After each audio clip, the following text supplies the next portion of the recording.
उसको देखने की गणपति। तो आजकल के जो मॉडर्नाइज गणपति जी के ये बना रहे हैं, मूर्तियाँ बना रहे हैं, उनके लिए आपकी सोच कैसी है और आप किस तरीके से देखते हैं? पप्पा एक ऐसे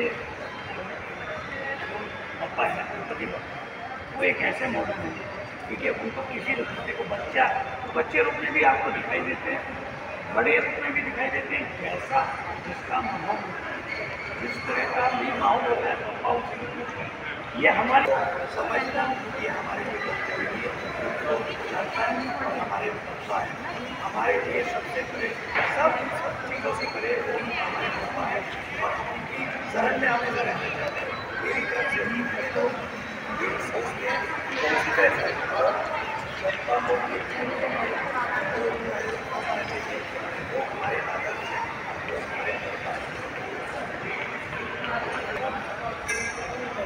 हमारे हमारी मेरी तरफ से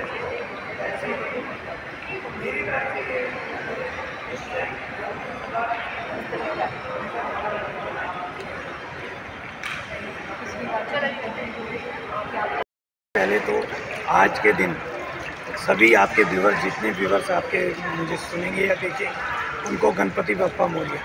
देखिए आज गणपति बप्पा विराजमान हो गए हैं। 2025 गणपति स्टार्ट हो गया है और सभी लोग, जितने लोग मुझे देख रहे हैं, सुन रहे हैं, ये इको फ्रेंडली गणपति है। पिछले 4 साल से हम लोग इको फ्रेंडली गणपति यहाँ पर बना रहे हैं और यहीं पर विसर्जन करते हैं। सबसे बड़ी बात है, हमें वर्ल्ड रिकॉर्ड मिला है। पिछले साल हमें इको फ्रेंडली गणपति 24 फीट के बनाए थे तो हमें वर्ल्ड रिकॉर्ड मिला था।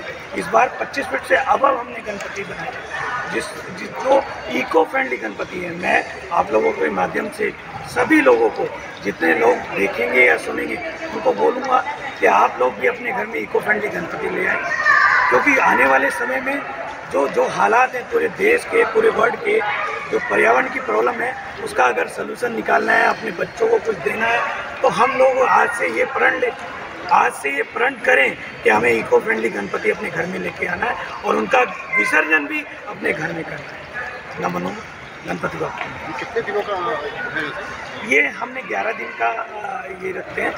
ये 6 तक आज से स्टार्ट हुआ है और 11वें दिन हम यहीं पर इनको विसर्जन करेंगे। 11 दिन का हमारा पूरा ये रहता है। इसके बाद हम माता जी भी यहाँ पे ही बनाते हैं और यहीं पे विसर्जन। ये हमें 1 महीना लगा है इसको बनाने में। यहीं पे हमने बनाया है और यहीं पे हम लाइव पूरे मीडिया को हम दिखाते हैं।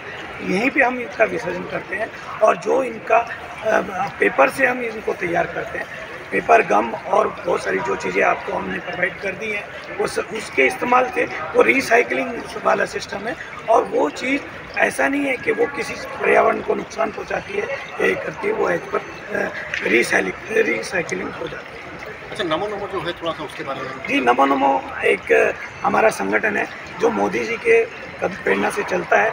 हम मोस्टली उनकी किसी तरह की किसी को प्रॉब्लम है या हम लोगों की मदद के लिए हमने नमो नमो संगठन बनाया हुआ है।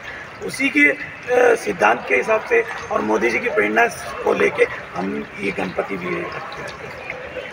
सर, आप लोग पर्यावरण का इतना ध्यान रख के सब काम करते हैं, तो आप लोगों को सरकार की तरफ से इसमें क्या क्या सहायता मिलती है? देखिए, इस बार बीएमसी ने सबको साड़ू मिट्टी प्रोवाइड की है। मैं आने वाले समय में मैं मोदी जी से भी आगे मैं एक पत्र लिख के मोदी जी से रिक्वेस्ट करूँगा कि लोग इको फ्रेंडली, क्योंकि थोड़ा सा महंगा होता है, लोग घर में उसको लाने में इसलिए ये करते हैं, या मंडल भी ये बोलते हैं कि ये बहुत चार्जेबल महंगा होता है।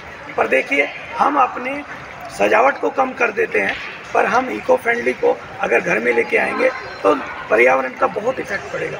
और मैं मोदी जी से आगे आने वाले समय में उनसे रिक्वेस्ट करूंगा कि उसमें कुछ सपोर्ट दें, जिससे हर घर में जैसे घर घर मोदी है, ऐसे इको फ्रेंडली गणपति घर पर। धन्यवाद। World record? हाँ जी, वर्ल्ड रिकॉर्ड मिला है। पिछले साल हमें वर्ल्ड रिकॉर्ड मिला है इको फ्रेंडली गणपति में। और देखिए आगे क्या होता है। अब आप लोगों के माध्यम से लोगों के पास जा रहा है। इस बार भी हमने नॉमिनेशन में एप्लीकेशन अपनी ये की है, तो जैसे ही बप्पा की मर्जी होगी वैसे ही तो होगा। और इको फ्रेंडली गणपति में हम कहते हैं कि ये वर्ल्ड रिकॉर्ड है, अभी भी वर्ल्ड रिकॉर्ड है। Thank you. चलो रोलिंग। गणपति बप्पा मोरया। आप सभी को गणेश चतुर्थी की बहुत बहुत शुभकामनाएं। मेरा नाम एकता जैन और गणेश जी का स्वागत हो चुका है मुंबई में और बहुत धूमधाम से आगमन हुआ है। हम हैं बूमरैंग में और यहाँ पर 25 फीट के ऊपर की इको फ्रेंडली गणपति की मूर्ति बनाई हुई है और यही संदेश हम आप सभी को देना चाहेंगे कि आप जब भी गणपति लाएं तो ऐसी लाएं कि जो इको फ्रेंडली हो, बायोडिग्रेडेबल हो और आगे की नस्ल को, मतलब जो हमारी खुद की आगे की आने वाली जो नस्लें हैं उनके लिए भी कुछ बचा के जाए, नहीं तो ये जो एनवायरनमेंट है ये यहीं ख़त्म हो जाएगा। तो बस यही चाहते हैं कि गणपति जी की तरह हम अपने हाथ से मूर्तियाँ बनाएं। जैसे जो इको फ्रेंडली मूर्तियाँ बनती हैं वो कई लोग अपने घर पे अपने हाथ से बनाते हैं, उसमें एक इमोशन होता है कि अपने हाथ से आप अपने इमोशन से एक वो मूर्ति बनाते हैं, उसकी पूजा करते हैं 5 दिन 10 दिन, जैसे जिसकी जो श्रद्धा होती है उस तरह से उसकी पूजा करते हैं, उस तरह से उसका ध्यान रखते हैं, एकदम बच्चे की तरह खिलाते पिलाते सब कुछ है। और उसके बाद जब विसर्जन का दिन होता है तब हमको लगता है कि हमसे पापा दूर चले गए, बट यही एक इमोशन है जो आपको हमेशा कंटिन्यूस रखना है कि आपने अपने दिल से जो चीज़ की है वो इसी मिट्टी में मिल जानी है। तो यही ध्यान में रखते हुए, इसी आस्था को ध्यान में रखते हुए गणपति जी की सेवा कीजिए, खुश रहिए और गणपति बप्पा मोरया। थैंक यू, आपने तो सब बोल दिया, अब हमारे लिए तो कुछ